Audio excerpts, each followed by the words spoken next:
Oh yeah, mate, it's a Krok.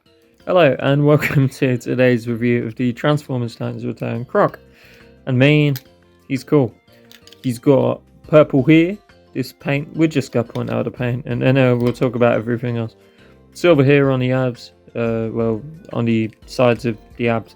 Red painted section here, some pink detailing, Tampograph, Decepticon insignia, bit of purple paint here, and on the sides of the robot. It's kind of both sides. We have painted toes, if you're into that. Red stripe here. And then we go around to the head. And we have a kind of a painted purple bit on the snout. And then some purple, not purple, some paint on the face. Here you go, we have silver, pink, orange eyes, and a silver mouth blade. And then, if we pop the head off, because that's what these Titans Return figures do, he's unpainted. This is a byproduct of being a Hasbro Headmaster figure. There you go. They don't tend to get paint. None of the Titans Return figures I have paint. It's only if they're the Takara Legends versions do any of them have paint.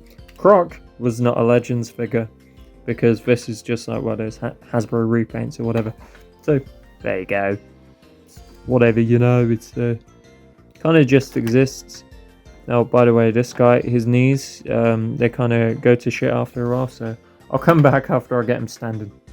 So, here we are, now he's standing. Let's just do our robot mode size comparison. Here we have 86 Hot Rod, Classics Mirage. Actually, this is the Henkei version of Mirage. The difference is the Henkei has chrome. Alright, let's just point that out. Titans Return 6-shot, Ralph, Steve. Now, generally, okay, this looks perfectly fine. I specifically picked G1 dudes. That's really the theme here. Hot Rod, beautiful guy, lovely colours. They have the kind of 80s weird colour scheme thing going on. I mean, Hot Rod's not got a weird colour scheme, Krok has. Krok is like a highlighter with purple and black mixed in. But anyway, look. They're very similar sizes, okay, no, there they are, foot to foot, basically identical. Hot Rod is double the price. There you go. Classic Mirage, or the Henkei version here, just beautiful guy. And 6-shot, well, I had to kind of pick out a good old comparison from Titans Return, so hey, I picked one of the more interesting, shall I say, you know. One of the more interesting ones. Ralph and Steve, however, they're here, and they're just there. Also, purple detailing on the tail. That is something to point out. The tail is cast in a purple plastic and painted black along the top. So yeah, cool stuff. Articulation on this guy there. Yeah, that's what we're going to move on to. Wait a minute. Ugh, there you go. Alright, I'll come back once I fix him.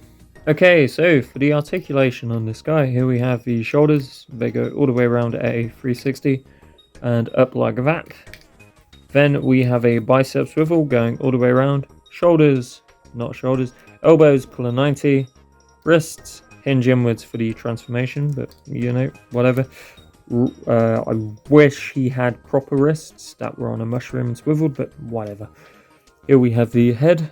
Head movement is all the way around. Little bit of confused dog left and right, tiny bit of down movement, basically no up movement, you know, the perks of being a headmaster. Here we have the waist, goes all the way around, beautiful spread. Knees have like maximum bend due to transformation and kick back at a 90. Bicep goes all the way around, and then there's a little bit of a toe bend. There you go. That counts because you can actually work it into something. But it's the average affair for a Deluxe from Titans Return. The knees are really good, but a lot of them have, not a lot of them, sorry. A fair few of them have knees that kind of fold in on themselves. You know, it's not too common, not too rare or too common. It's kind of in the middle for Titans Return figures. It was just a transformation step that several of them had. So yeah, it's cool stuff. So for the transformation on this guy, we just go get to it. We go pop the head off. Kind of a Headmaster 101, right? We're going to take these sections at the shoulder, bring them up. Take the head for the crocodile, which is on the back. It's part of the reason why he has stability issues. We are just going to have to line this up correctly. For our tabs, black tabs here and here, the crocodile head. You got to hinge it downwards and make sure the shoulders tab in. So typically you go just rotate the shoulders slightly. We went off camera a bit, but there you go, it's locked in place. You got to bring the elbow joint inwards to kind of form the front part of the crocodile. There you go. Simple stuff. You're going to fold the legs over and fold the toes in. There you go. More simple stuff. Part of the appeal of Titan's Return, in my opinion, is how simple a lot of the figures were. But you know, the G1 peeps, yeah, I guess they don't like the simplicity because those figures aren't screen accurate.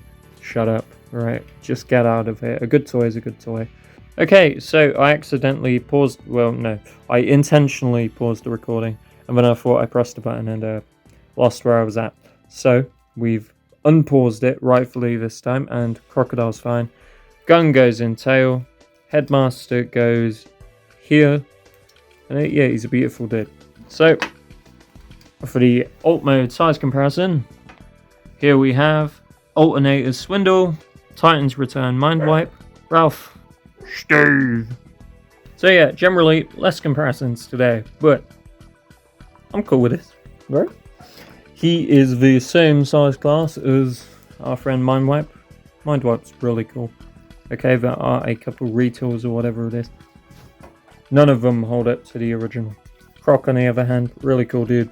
Yeah, it goes well with everything else. And I showed off the opening mouth. None of the detailing here, by the way, is any different to any other part of this figure. And it really brings me to the closing part of this video, where I tell you that I like both of the modes. So for my final thoughts and ranking, you know, this is the part where I start to critique numbers and whatever. We're going to start off with the aesthetics. The aesthetics on this guy are a 9. I love the robot mode. I love the alt mode, being this beautiful fluorescent crocodile thing. It's cool. It's definitely cool. Yeah, nothing really else to be said about it or whatever. The transformation on this guy is like probably a 9 as well, you know. It's not the most perfect thing in the world, but it's so simply effective that it's really enjoyable to just flick back and forth. So there's that. Articulation on this guy is probably a 6. He's got super knees, which is really cool. Shoulders are neat. Everything else functions as it should. And for a figure of this time period, that's why it's a 6, right? There you go. He kind of squares up with the other dudes, and the alt mode can articulate as well. You know, you've got all the crocodile articulation. You know, maybe that's reason to bump it up to 7, because the alt mode actually functions as you might hope it would. The only issue here being these hind legs, but whatever, you know. We're keeping it at 6. And then, lastly, the value for money. I paid about retail for him, even though I brought him second hand. I believe I won him on an auction as well. He's cool. You know, he's probably, what, a 10 on the value for money. Like, absolutely love what he does and what he is. The only issue being those knees, right? They get a bit floppy in the robot mode. I don't know if the original version of the mold, being Skull Cruncher, has the same issue, because my Skull Cruncher doesn't have loose knees, to my knowledge. But I have heard of people having loose knees on their figures as well. So, you know, it's a thing. So, thank you for watching. Goodbye.